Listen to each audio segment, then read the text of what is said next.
Hello, বলছি আমাকে তো তুমি 11টার সময় গুড নাইট বললা।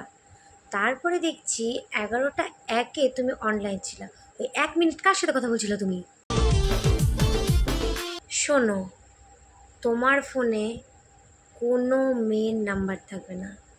আই মিন টু সে কোনো মেয়ে না, জাস্ট আমি, তোমার মা, তোমার বোন, that's it. No girls allowed, okay? Hello, আমি বুঝতে পারছি না তুমি আমার বান্ধবীর ছবিতে লাইক দিয়েছো কেন? তাও আবার কি 2 মিনিট পরেই? বাবা, এক্ষুনি ভদ্রমতো লাইক উঠাও কিন্তু, তাহলে আমার থেকে খারাপ কেউ হবে না।